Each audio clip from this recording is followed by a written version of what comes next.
Chris, welcome to Movies That Made Me. Thank you. I am going to start with a couple of films that quite a few people have watched. I think they're called the Dark Knight Trilogy.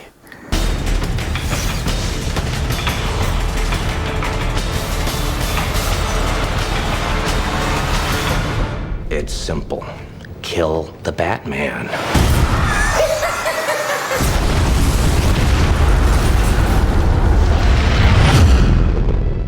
Now, one of my favourite bits of all of those movies is Heath Ledger's sardonic clap. And I gather that was actually him doing that. That was his own idea. Oh yeah, very much. A lot of what Heath did, he would discuss with me, but he'd sort of give me hints about what he was going to do, and we'd talk about it a bit, and I would try and be an audience for him, or sort of gauge with him, what he was doing. But a lot of it was about unpredictability, and I think he wanted to play his cards a little close to the chest. Here's my card. So he would very gradually reveal to me the voice. We're tonight's entertainment. And the way he was going to do things. Well, hello, beautiful. But not in one go, like, oh, here's the Joker. You look nervous. We watched him sort of develop it with the wardrobe and the makeup and everything, and kind of, I got to be a part of that creative process, which was great fun. But on set, there were always moments like that clapping, or things he would do with his voice. And here we go. His voice was so unpredictable. He created this bizarre pitch. This city deserves a better class of criminal. I've seen a lot of people try to imitate since. I'm gonna give it to him. But you never quite knew whether he was going to go high or whether he was going to go low. And you never knew what that guy was going to do, and that was what was terrifying about it.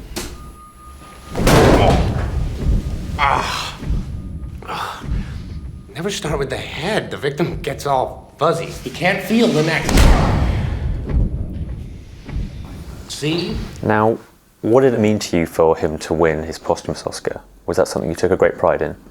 I took huge pride in having been in any way involved with this great performer and this legacy. He was an extraordinary person, an extraordinary actor, and for him to be recognized in that way, I think it was very meaningful for his family, and meaningful, I think, for film history, that what he contributed, and he contributed in many different ways to film history, but that it be marked in that way. I was very proud to have been a part of that.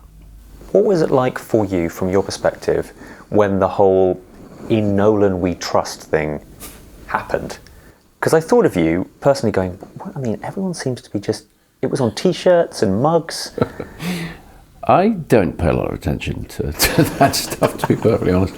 I think actually when you're working in such a public arena, when you're working on a beloved character and you're trying to put your own spin on it, and when we were doing the Dark Knight Trilogy, there was a real expectation that we do something that we thought was great, that we don't try to serve an existing interpretation of the character, that we come up with something new and something different. And the only way to do that is to insulate yourself from the chatter. A lot of the stuff online. I mean, I suppose you go one of two ways. There are filmmakers who embrace that and engage with that in a dialogue. I always felt the only way that I could feel free as a creative force was to ignore that stuff altogether. Now, there are certain lines from your films that have taken on a life of their own. And for whatever reason, I see this one a lot from Inception, is "You mustn't be afraid to dream a little bigger, darling." You mustn't be afraid to dream a little bigger, darling. I don't know why. People just love it.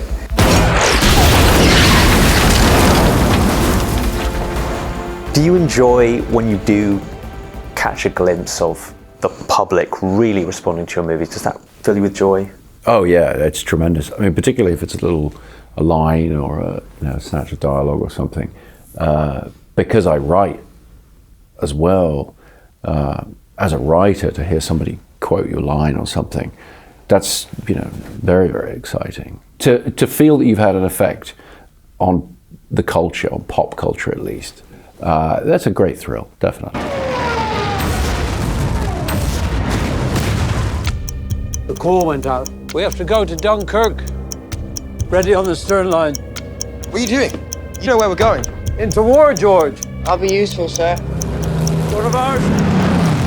jumping to Dunkirk, and obviously Radio 1, I've got to ask that question that you've been asked again a million times, but you must be so pleased with how the Harry Styles thing played out, because people were like, come off it, and then went, actually, he's really good. He's great.